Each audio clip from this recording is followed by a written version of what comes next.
Okay. Say hi to the millennials.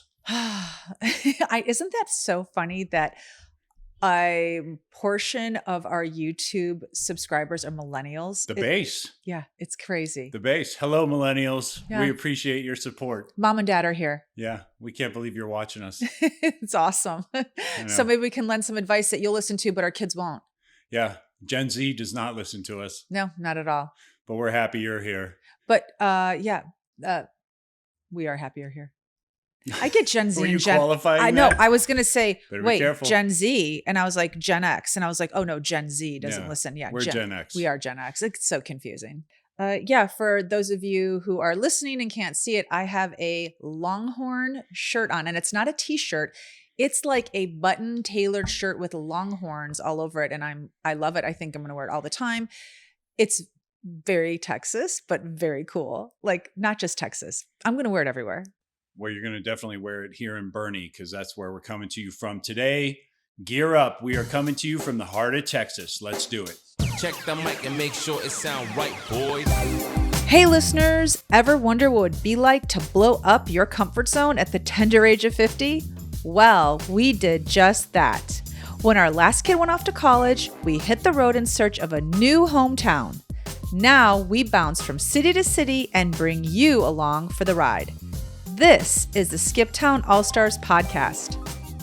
What's up, All-Stars? Welcome back to another edition of Skip Town. We're so excited to have you here today. How you doing? I'm doing great. I'm so happy to be here. First of all, if you're watching us on YouTube, you can see this beautiful room that we are in. Mm-hmm. This room is insane. We are recording at the Kendall Hotel in Boerne, Texas. Boerne is spelled Boerne, not to be confused with born, which I did on the very last day of our trip. I actually said born to someone, and I was so embarrassed because I did such a good job of saying Boerne the entire time I was here, and then the last day I blew it. You did. Yeah, it was really embarrassing. But we're in Boerne, and we're at the Kendall Hotel, and this is our fabulous room. We're in the St. John. It's a cottage, but it's like bigger than our first apartment.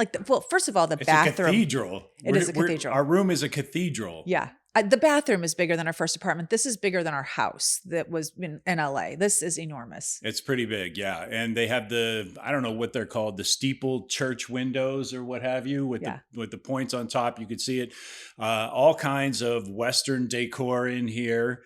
It does look like a little small town church from the 1800s. Yeah, the outside and the inside. It is so beautiful, and we are so fortunate to be here. So yeah, I'm excited to get this podcast recorded in this particular room. Yeah, for sure. So we would obviously like to thank Nicole at the Kendall Inn. She's for fabulous. hooking us up with this amazing room. We can't thank you enough for the hospitality you and your staff have shown us while we've been here.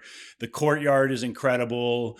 We haven't had the pleasure of going to Peggy's on the Green yet, but you know that Peggy's on the Green is run by a chef that actually has his own, like he owns a restaurant in San Antonio. He named it after his mom.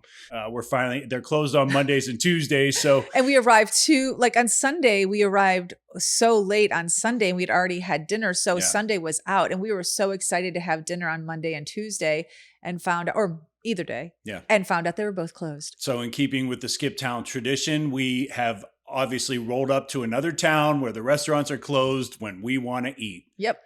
That seems to be par for the course. So I did not know that Peggy's was his mother's name. It is. Very sweet, huh? Yeah. So we're going to have lunch there today before we head out. And for those of you who are going to visit Boerne, the Kendall Inn is actually right near the little town square, the park. There's a pavilion there where you can hear bands and all sorts of events. We'll get into one that we attended later. Yeah. But the bottom line is the Dinger Restaurant, the Kendall Inn, everything is right here in the heart of Boerne, in the heart of Texas. You cannot get any more Texas than this city. Let's talk about this. Is it an inn or a hotel? I've been saying the Kendall Hotel and people ask me. You just called it an inn. What's the difference? I'm not entirely sure, to tell you the truth. I think because this is more of a cottage type layout, that it's more of an inn. Oh, it sounds fancy, doesn't it? Yeah, and this place is pretty fancy. We're going to say it's an inn. All right, I'm taking that back.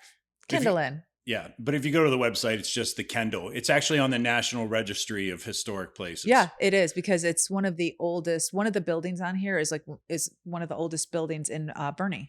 Wow. Okay. So, actually, President Eisenhower stayed here, among Oh, others, Confederate generals and all that. I heard Wyatt Earp. I heard Wyatt Earp actually made an appearance in Boerne. I don't know if he stayed at this hotel. Okay, I could have that wrong, but we'll just add him to the We're going list. to add him to the list. Wyatt Earp stayed at the Kendall. In the St. John room with us last night. That sounds creepy. He slept on the couch. He That slept on sounds the couch. creepy. Okay. Oh my God. So everybody in town has been asking me to ask someone here at the hotel, and I finally did. Is there a tunnel in the hotel? And the answer is there used to be a tunnel in the hotel where people who would stay here would use the tunnel to escape Comanche raids. Oh, wow. Yeah. So when the Native American tribes in the surrounding area, the Comanches are no joke, by the way. I think they're like top 2 or 3 all time Vicious. OG vicious Native Americans. Yeah. And they would actually kidnap white children and just basically bring them into the tribe and raise them as Comanches to the point where those kidnapped children would not want to leave the tribe. So they'd rather be with the most dangerous Native Americans than their own parents. I guess so. Sounds The like our boys would- kids. it does sound like our children. Okay. So Where- anyway, is the there- tunnel still functioning? I don't believe the tunnel's still functioning. I couldn't quite get, there was a gray area on that answer. There always is. When there's Yeah. something secret about a place, there is always a gray area. Yeah. I'm sure a few of the bus boys know how to take the tunnel to Oh. their cars to get out of Boerne quickly. I want to know where this tunnel is. Why didn't you tell me this from the beginning? I've been Well, I just found out this morning. Oh, So we've been here gosh. 3 days and everybody's been telling me to ask. I finally did. So there's your answer. We cannot confirm nor deny that there is a tunnel. No, at they this point. confirmed there's a tunnel. There was a tunnel. Okay. I don't know if it's still I want to functional. find this tunnel. Yeah. Okay. So anyway, so that's a scoop on the Kendall, but let's talk about how we got to Boerne in the first place. Yeah, Bernie. I mean, again, it's spelled born. Sounds like Ernie. And it's Bernie. Okay. It all started when I met a listener for lunch in San Antonio a few weeks back. Mhm. And she reached out, knew we were in Texas from our social media posts. But sometimes can't always tell when we post, because sometimes I'll post another city when we're in one. But she reached out, said, "Hey, are you in Texas? If so, if you ever come to San Antonio, I'd love to show you around. I live right near it." So I met her for lunch, and it was such a nice visit. And she told me about this town she lived in called Boerne. And I thought, okay, I'll have to look this up. And she said, if you ever come back to this area, I'd love to show you my town, because that day we were in San Antonio. And this is while you were in Egypt, by the way. Yeah, I was in Egypt. I had no idea any of this was going on until you texted me Yeah. for me one night and you said, "Oh, we're going to meet with a listener in San Antonio." Yeah. So I thought that was pretty cool. It was really fun. And we've done this once before, and you never know what you're going to get when you meet up with a listener. I mean, just don't. Like, they could think you're strange, which is Likely. usually the case. Highly likely. They could be tremendously underwhelmed Oh, upon for meeting sure. us. Yeah. And you never know what we're going to get. So, but she seemed so nice in all of her texts. I looked at her Instagram, married, kids. Anyway, I was actually She looking didn't creep you out? No, not at all. Okay, Not good. at all. And so we had lunch. It was perfect. Her name is Sandra Kubista.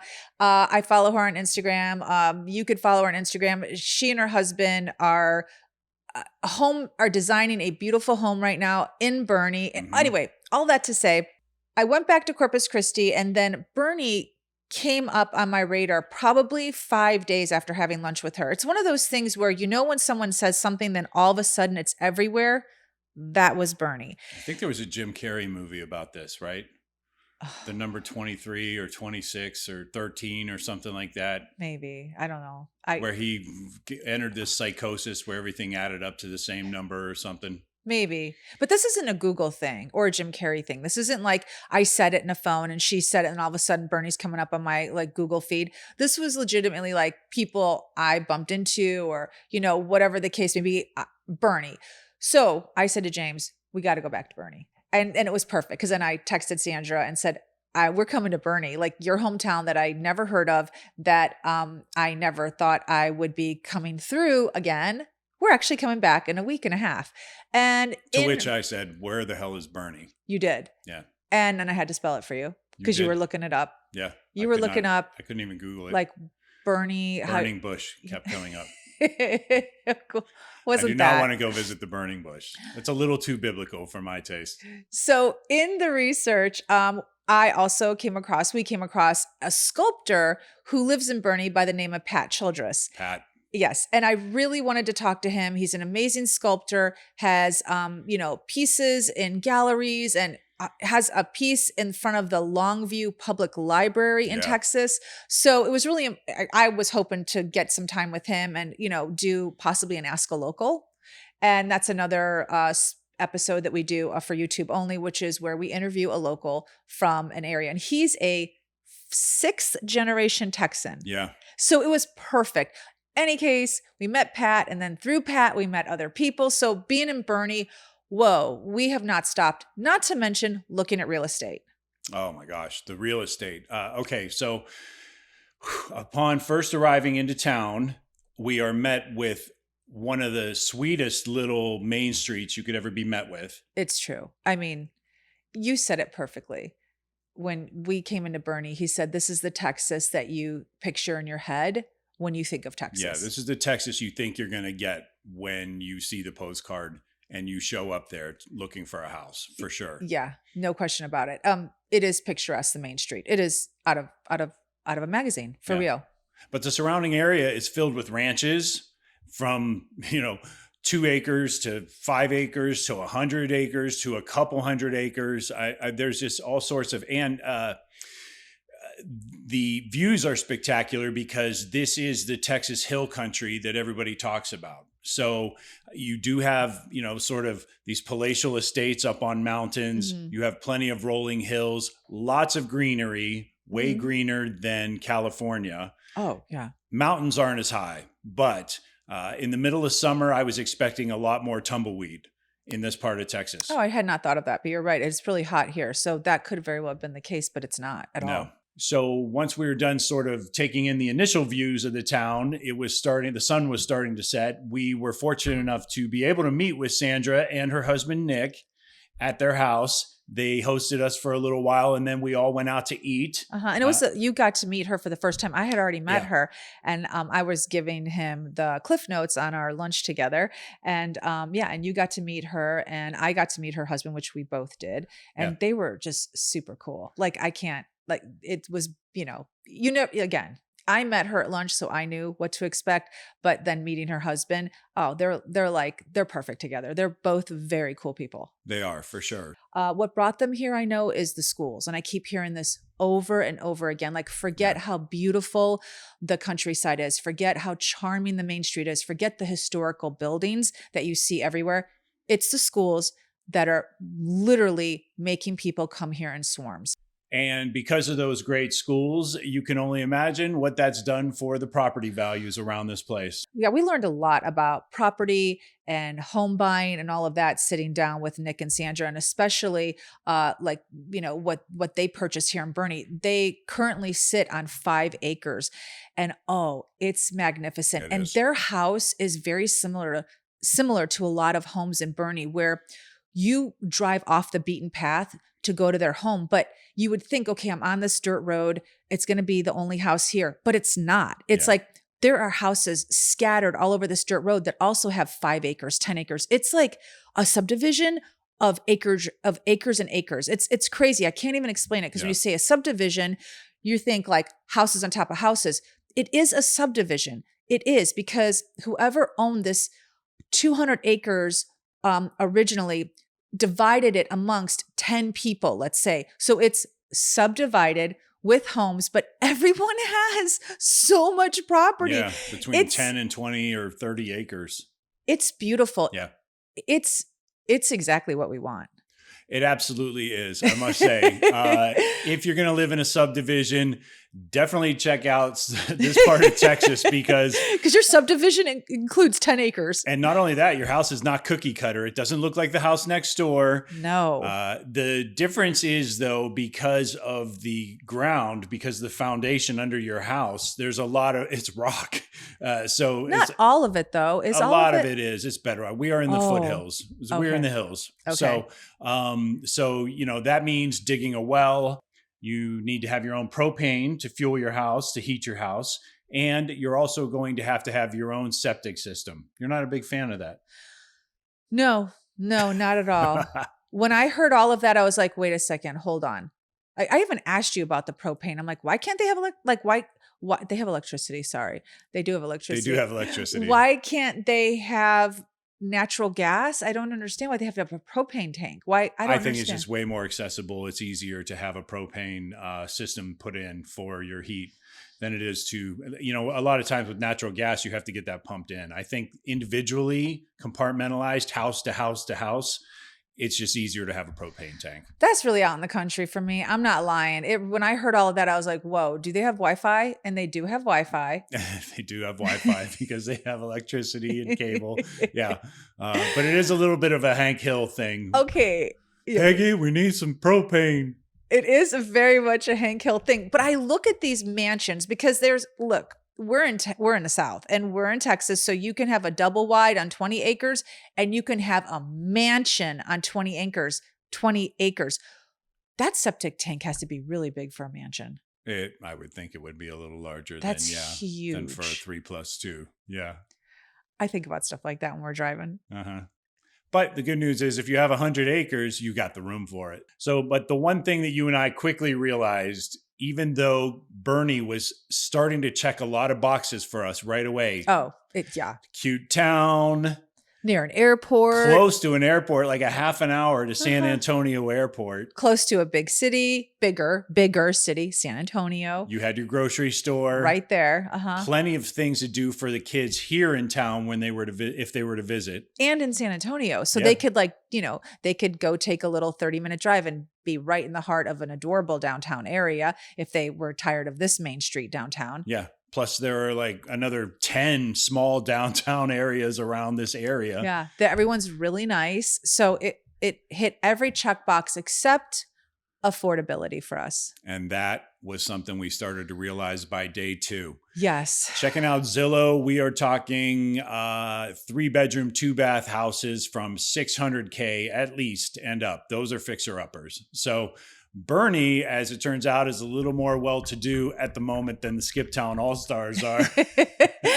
It is such a disappointment. I'm not going to lie. We rolled in and we were like, oh, we think this could be our place. And then realtor.com was like, hell no.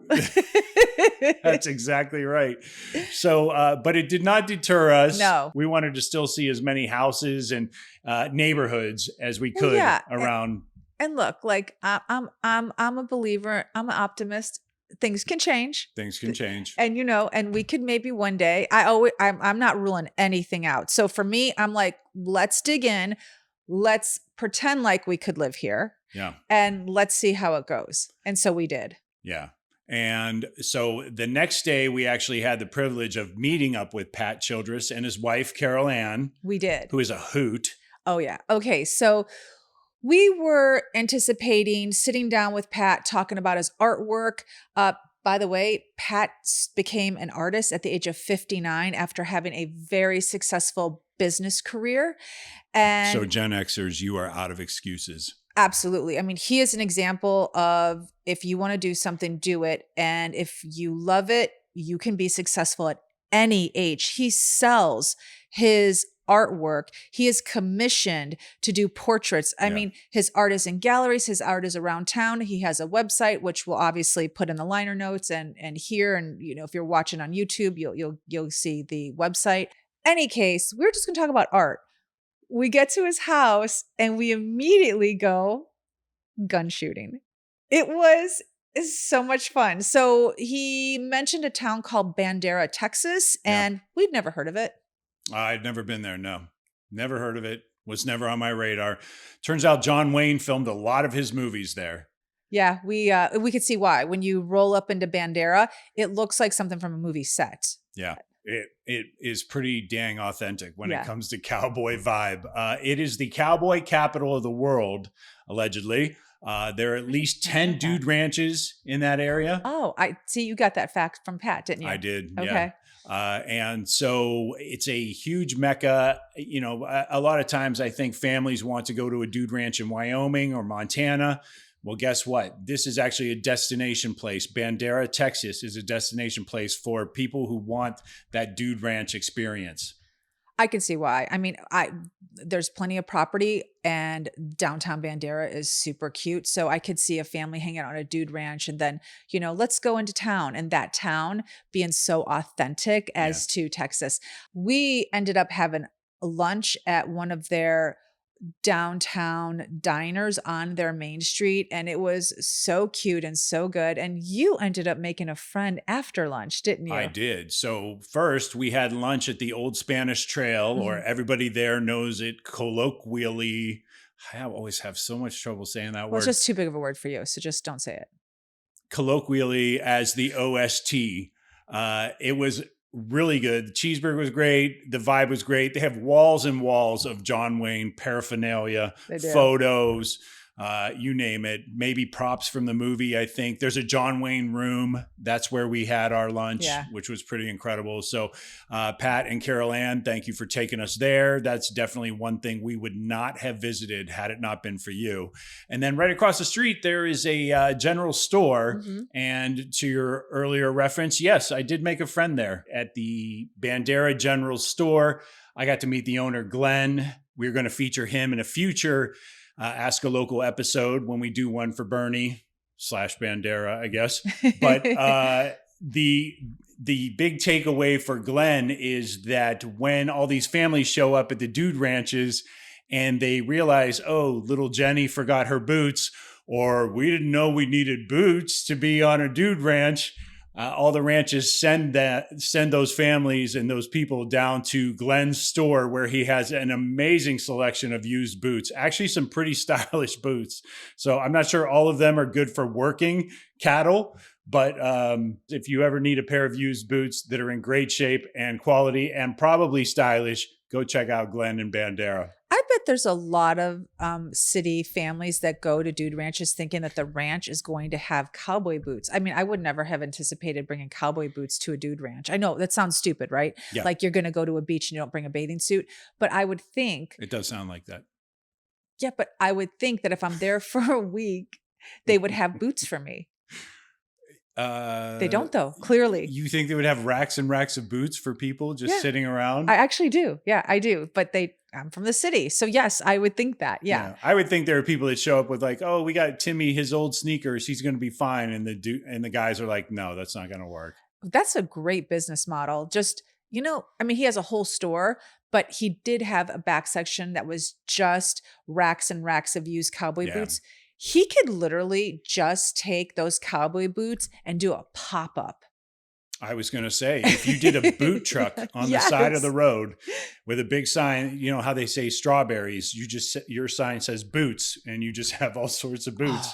I think you'd get a lot of action on a Saturday and Sunday. I would have to place it specifically like in between 3 dude ranches or 4 dude. Like I'd have to be very logical about where my location. Yeah. That's for any business. Yeah. For any even business. The pop-up. Even your boot truck. Yep. Yeah. So anyway, thanks to Glenn for taking us around. I guess there's a little ghost in Glenn's shop. We're going to talk about that as well in his upcoming Ask a Local. All right. So that was our Bandera experience. But after that, we got to do a quick drive through of... No, that was not our Bandera experience. Why not? You think our Bandera experience was a cheeseburger and meeting Glenn? It was shooting guns. Oh, but that was before lunch. That was after lunch. Do you not even remember? Oh my gosh. Okay. Yeah. We're going to have to see if you see a doctor. We're going to get tested. We went and shot guns because we went to the shooting range. Yeah, we went to the shooting range. So Pat asked, do you want to go shooting? And I was like, sure, we're in Texas. This is, yeah, we're in Texas. Let's go shooting. Yeah. And you actually got to break out your own little .22 pistol. I did. For the very first time. I did. And then I shot 3 other guns. So I was 4 guns total. Shot a 44, a 38, and a .22 rifle. Yes. Yeah. The 38 had a very nice pink handle. It did. It was, I felt it was a really powerful gun. It felt more substantial. Yeah. Yeah. It is a larger round. So that was pretty cool. Yeah. So target shooting was great. We also had the privilege of getting to see Carol Ann in action. Oh, okay. Carol Ann is incredible. She's a grandma, but you do not mess with this grandma. Mm-mm. She's no business. That gun with the pink handle, that's Carol Ann's. With the pink earmuffs. Yeah. That's her motif Yeah. for sure. The pink handle and the pink headphones, earmuffs. Yeah. That's Carol Ann. Yeah. So when I was talking to her, I said, so what inspired you to settle on the 38? Because I know enough about pistols and firearms and all that to, hold my own in a conversation. But I just, I'm always interested. Why did you choose what you chose?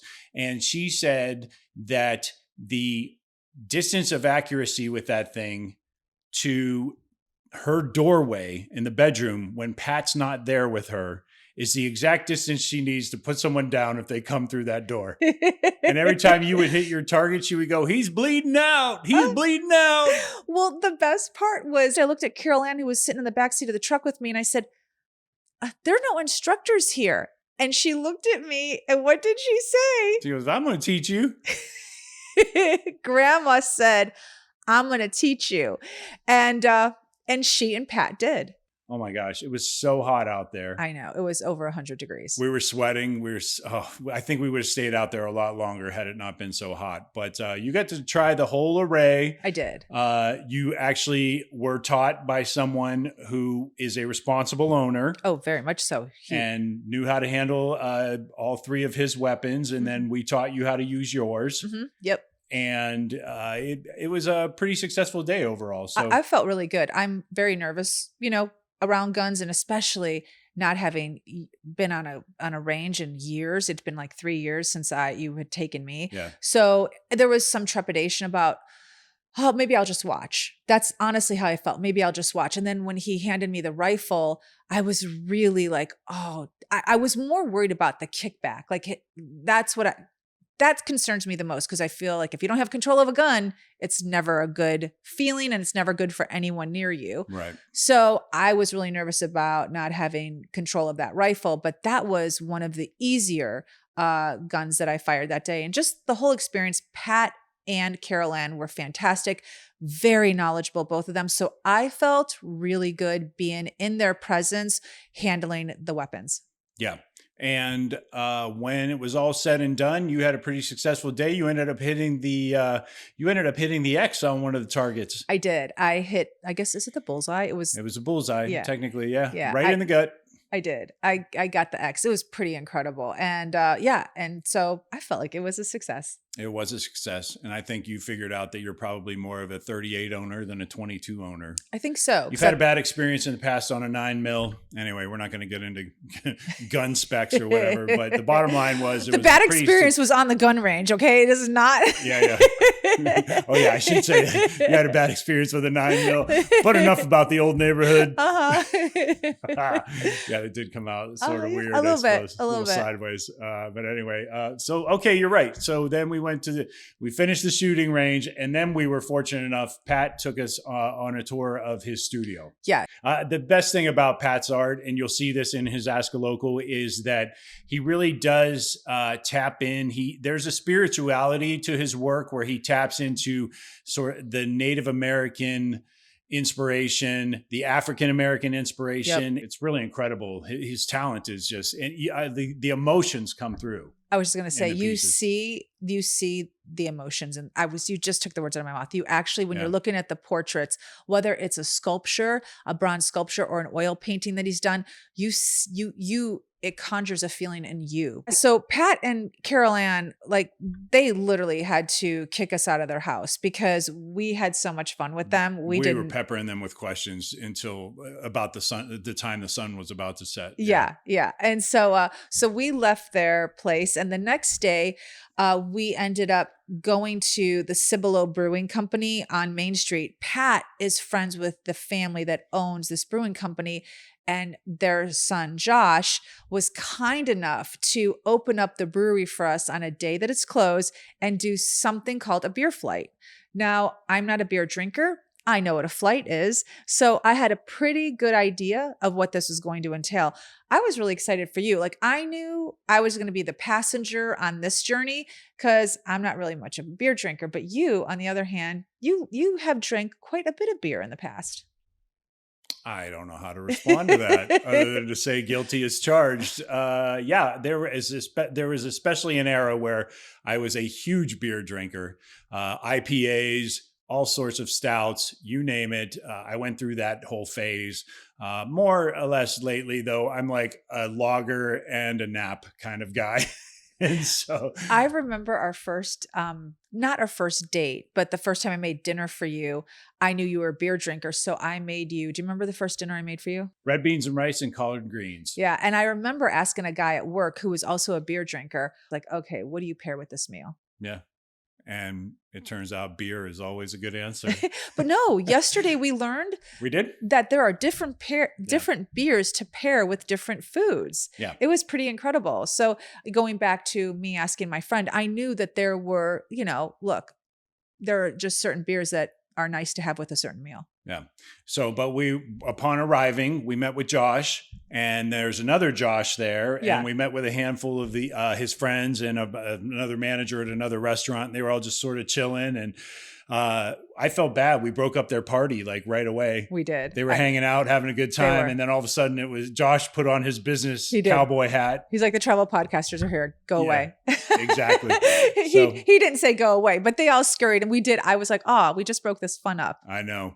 But the quick story on Cibolo Brewing Company is there's also a restaurant in the back, right? Oh, well, the whole place is a restaurant, but the back patio is really great. There's picnic benches back there. It's kind of like you can go and feel like you can hang out all day. Now, I don't know if they let you. I'm sure they do because they actually have live entertainment. There's a little stage back there on that back patio. Oh, I did not see the stage. Mhm. I must have walked right by it. Nobody was performing when we were there. They were closed. I know, but I was back there. I obviously walked right by it because I was headed right to where they have the brewing room. The tanks. Yeah. So I clearly missed that. But it is a very what's the word? Comfortable place to hang out. And Josh said it more than once that it feels like for some people it's their living room. And to describe your business restaurant as that, Yeah. that's a huge compliment. Like when people say, I want to come and hang and I'm going to spend, a few hours, like you're a successful business owner, I feel, when you have that kind of clientele. For sure. And the whole family is sort of in on the game. I mean, his brother-in-law, Ty, is the brewmaster. Uh-huh. His parents will pop in. So they are, sort of they all co-own this thing. Yes. And the parents will pop in, pour themselves one and go sit with the clients, the locals that they know. And it really, as Josh describes it, it's one of those situations where his wife will come in or their daughter will go back and high five the cooks and the bartenders and all that. And Yeah. it really, you kind of got that. I mean, we were only with Josh yesterday, but you could sort of envision everything he was talking about just based on the vibe of Boerne at large, but then specifically the vibe of his establishment. I agree. And I find it funny that Pat called his mom and dad. Like, this is small town. This is how it works. But this is a big business. This isn't like a local diner. Yeah, they're but no Pat joke. basically called his mom and dad, who are Pat's neighbors, and we're like, there are these travel podcasters here. Do you want to show them around? Have Josh come in on his day off, open it Yeah. up for us. It's just the whole small town, like, hey, no problem. I'm here. And Pat, called my parents. And you wouldn't get that in LA. No, that'd First be of all, tough. you It'd be couldn't like- even find the owner's phone number. And if he Right. was your neighbor, he's got, a gate as high as 20 feet. So you're not going to get past the housekeeper. I mean, it's it'd just, be a restaurant group and there'd be like 10 owners and it would be just one corporate banner that you could never reach anybody through. absolutely. Yeah. And we're in a small town, Boerne, and we get this really down home feel for a very successful family that own two businesses and are helping just revitalize the downtown area Yeah. and just serve delicious food and amazing beer. So let's talk about the beer I was flight. just going to say, yeah, everybody's kind of like, get to the beer, guys. So their most popular beer by far is a lager style beer. It is a blonde. and it was delicious. I could see, especially it. I mean, it really did hit the spot because it was so hot yesterday. It's been so hot. We also got to try an Oktoberfest, which was not nearly as heavy as I thought it was going to be. It was really tasty. I don't know. What did you think? You seemed to like that one, actually, if I remember. I did. Right. And I've only had beer twice in my life, and both times was Corona. And he said that really didn't count. That does not count. Yeah. So it was for a novice with a palate that is not bastardized. Is that the word? Sure. Okay. That's a word. That's a choice. That's a choice. I could tell that I thought that the blonde tasted like a beer, just like a beer. And then the Oktoberfest, though, was more hearty. Is that the word? A little bit. Yeah. But it definitely had like fruitier notes and all that. Yes. I thought it was good. I liked that one. Yeah. It was definitely a harvesty tasting beer. Okay. For sure. I think it would probably match well with pumpkin pie. Oh. Or turkey. He said brats. Oh yeah, he did say brats. So it is an Oktoberfest beer. Yeah. Naturally, it would be. And there's a huge German presence here in this part of Texas. Yeah. So I guess it does stand to reason. Yeah, it would go delicious with brats. I thought it would go delicious with anything. I thought it was a good drinking beer. And then we got to try the Lost Mail Pale Ale. Okay. And then the Creekside IPA. Yeah, but he said he was very specific. He said it's a West Coast IPA. Yeah. Because a West Coast IPA has you get more of like sort of a piney sort of vibe to it. It definitely did feel more like a Sierra Nevada or Stone Brewery type IPA, with the exception that the Creekside is very drinkable. It did not punch you in the face like some of the Stone Brewery beers do. And then finally, we got to try watermelon. I want to say Gose. I think Gose. Yeah, I don't know how to pronounce it. I've never heard of it. And I asked him, have you ever heard of it? I've never had one before. No, I've never heard of it. No. Because I asked him, is this just a Texas thing? And he said, no. And I'm like, I don't think I've ever heard this in LA. And he's like, you have, but because I'm not a beer drinker, I guess I wouldn't even pick up on that. But you're a beer drinker and you never heard of it either. It's a sour though. I haven't really dipped into too many sours before. I think I've had one in the past 10 years. So that said, though, it wasn't super tart.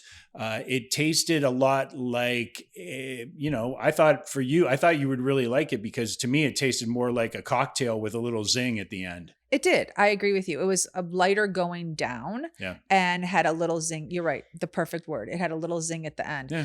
But out of all of them. So get it with your raspberry pecan salad, babe.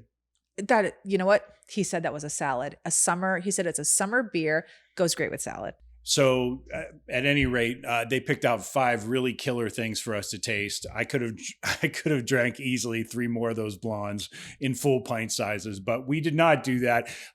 Josh was kind enough to give us a tour of their operations. We got to see 5 huge tanks brewing in the back, and then the entire distribution system, how these guys are able to serve, I think it was 11 beers out of the taps, right there behind the bar. That's what he said. And from the street, you would not think that they could put out that sort of variety. But they managed to do it. He walked us through that, and you're going to be able to see it all. I cannot stress it enough. If you're not going to YouTube and subscribing to our channel there, you're missing out on a lot of great content. The actual voices of the people and the sites that we're seeing as we're going through these places. Josh's tour was great. It's a good insight into a small business and how they're able to pump out such volume of beers. It is not a small business. It's really not. He has 65 employees. Oh, that's true. We talked about this. He called it a small business, and we corrected him. Yeah. I think over 50 employees, technically, you're 65. Not a small business anymore. Is it 50? Yeah. Okay, yeah. I think 50 is a cutoff, and he's at 65. Between that and, one thing we left out is they actually own a place called Hamby's across the street where you can get all sorts of hamburgers. That's more of a walk-up counter type establishment, but no, they have an arcade in there as well. They do. Yeah. So beers. It's a window service, but you can also go inside and have fun and order shakes and fries and burgers. So it is just an extension of Cibolo, but different. So Yeah. the same, but different. Yeah. So check out Hamby's as well if you're ever in Boerne. I mean, that little section of town, that family sort of has it on lock, right? They have the restaurant, they have the brewery, and then across the street they have the burger joint with the arcade. And one of the funniest stories that he told us is it's not uncommon for him to be, or his employees to be back and forth all day. One of the restaurants needs a box of potatoes. They make all the French fries like fresh at both places. So we're leaving out something that's tremendously important. I was gonna mention, but go ahead. Okay, go ahead. Go I'll let ahead. you do it. You go. They are essentially a farm to table restaurant. So all as many of the proteins as they can find locally sourced from renowned ranches in this area. Organic too. Yeah. And just everything that goes into their food is coupled with just a lot of thought and love. And I just love that they are trying to keep the aesthetics of Boerne, which has kind of been the theme I'm getting from most people here. They have no interest in coming in and putting their mark on the downtown area. They're a lot like Laurel, where they just want to revitalize it. And even when Josh walked us through the expansion of the restaurant, because they did have to expand it to bring in the brew house part of it, they used the wood from the other part of the house that they took apart. Speed rail. Yep. Yeah, and put it on the ceiling. I don't know. I like that detail. Yeah, I would classify, especially just walking through Main Street, Boerne, new rustic would be the way I think I would describe it best. It definitely pays homage to the traditional architecture and materials used in, what you would think would be an old Western town. But there's a new twist. Everything feels fresh and still country, but modern, Yeah, that is very true. I felt the same way. So you ended up, I guess, also through Pat. All roads lead back to Pat, by the way. Yeah. He's like the de facto mayor for us in our time here. He was definitely the ambassador of Boerne for us. No question about it. Pat knows everyone. Yeah. Pat was kind enough to put you in touch with the band, the MC of I don't know. Tell us about the German band. Okay, so there's a German band that plays in Boerne, and well, actually they play all over, but their name is the Boerne Village Band. And they're one of the oldest German bands in the United States. They formed in the 1800s. Yeah, they're 160 years old. Yeah. And they were even given a certificate from Germany as like one of the, what's the word? Like they represent German music so well in the States, like that sort of thing. Like it's incredible. They got an associate's degree in Germanology band work. They did. It's incredible. And so put that on the certificate. That's the actual word. That's what it is. And so they play in the town square. I mean, I call it the town square. It's the park, but it's beautiful. And they play every Tuesday during the month of June and July here in Boerne. But if you don't catch them here, they play all over town and they travel. And I say town, I don't mean like Boerne, like they play all over Texas and they travel and they have an MC. And this gentleman named Ken, I'm going to butcher his last name, Ken Nietenhofer. What was that? Did that sound German? Nietenhofer. Nietenhofer? Yeah, Nietenhofer. Okay, Ken Nietenhofer. Anyway, he's German, speaks German. You don't say.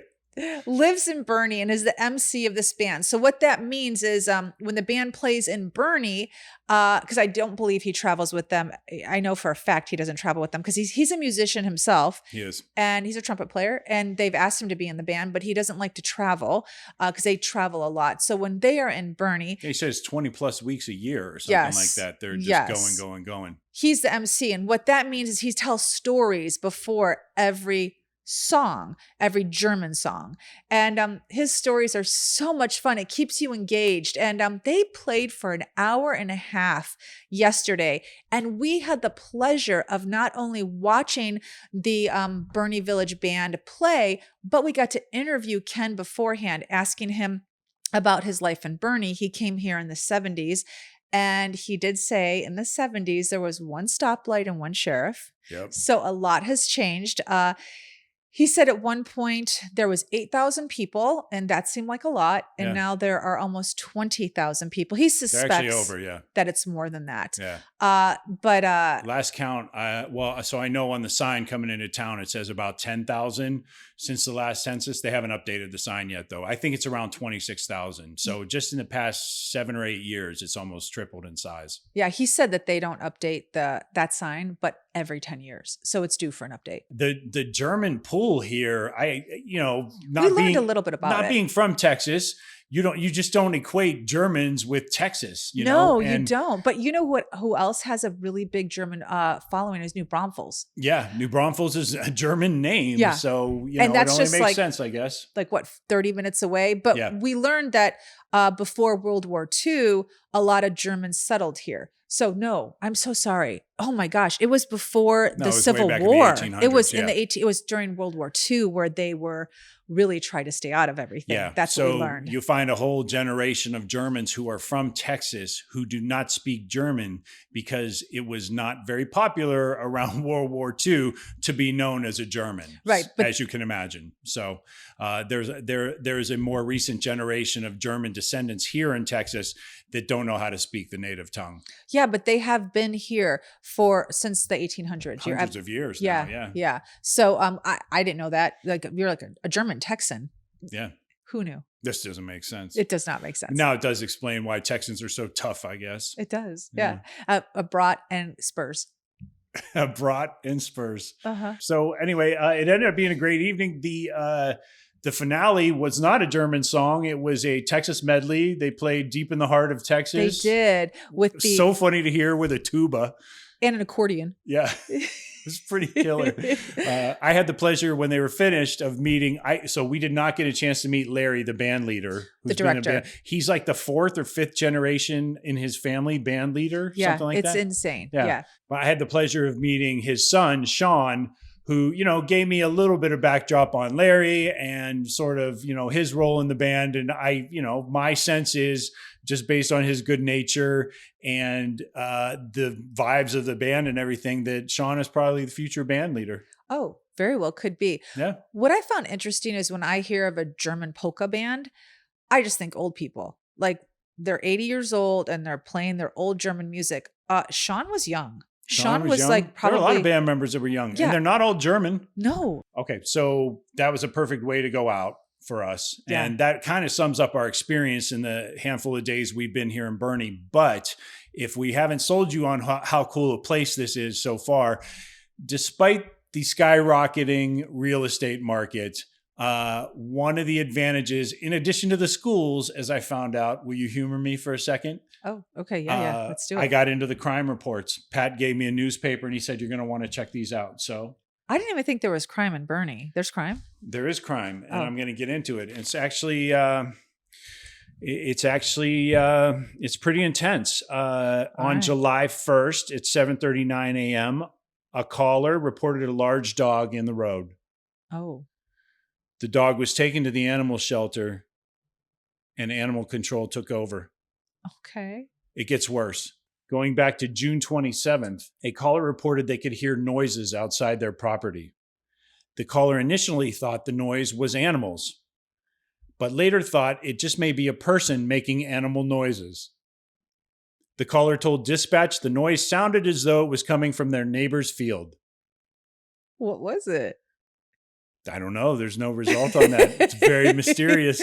That is mysterious. Very mysterious. That's very scary and dangerous. Here's another one. On June 28th, 7:53 p.m., Okay. right as the sun's about to set, a caller reported a vehicle driving on the interstate they found to be suspicious. Was it The us? vehicle was it us? I thought initially it was us, but it was not. The vehicle was occupied by 3 males. The caller was suspicious because of a flag on the back of the vehicle. I have no idea what this flag was. Oh my God, I want to know. And because he had seen the vehicle driving around the caller's neighborhood. Law enforcement made contact with the males, and it turns out they were just enjoying a scenic drive. I want to Maybe know what smoking a little weed and hanging out. I want to know what this flag was. I know. Oh my gosh, I'm dying right now. Here's the worst one of all, though. Buckle up, people. I bet you it was a California flag. It might have been. I bet you it was a It might California have flag. been. Go ahead. It might have been. June 30th, 8:16 a.m. A caller reported a cow that was in the middle of the road deciding which way they wanted to go for breakfast. The cow or the person? It does not say. But at 8:40 a.m., 24 minutes later, Who got eggs and bacon? a dozen goats had gotten out on the road and were ready to follow the cow for breakfast. This is awesome. Is this real? Are you literally like, let me see this. Look at this.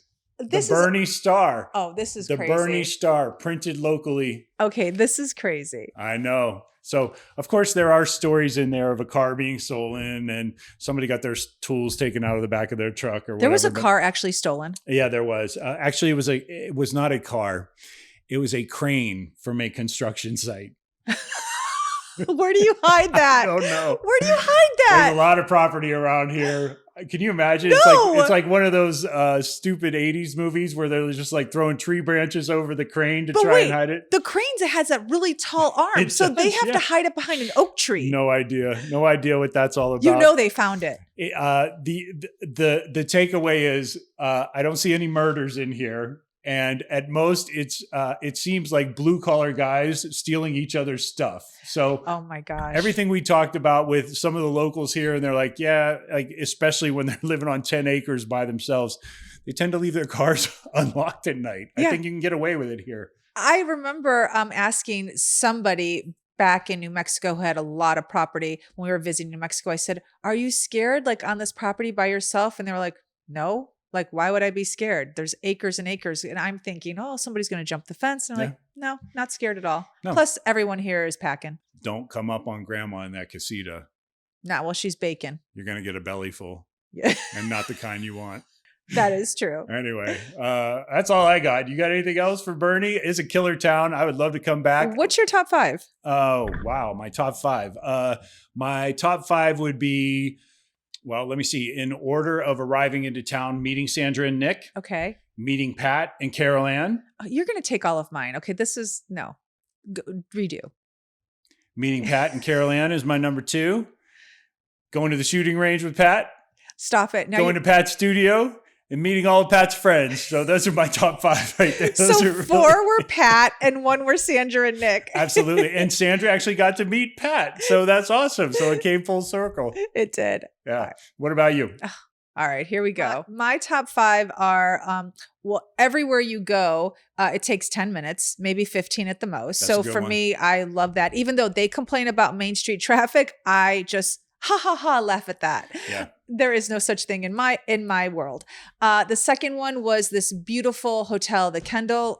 Just where you lodge can make or break, I think, your experience. You could have a great experience during the day and then dread coming back to your room at night. We've been there. It's happened to us on the road. And this by far was something I looked forward to every night. Yeah. So I love this hotel. It's my number 2. Number 3, obviously, was meeting Josh Cibolo. Number 4, I don't even want to put Pat at number 4 because he's really number 1, but I have so much PTSD over traffic that I placed traffic number 1. So I'm going to move Pat to number 1 because the shooting range was amazing. Pat's got to be number 1. Yeah, I'll put traffic at number 4, and I'll hopefully get cured of this PTSD one day soon. And then number 5, I would say meeting Sandra and Nick were number 5. I would say I have to jockey them.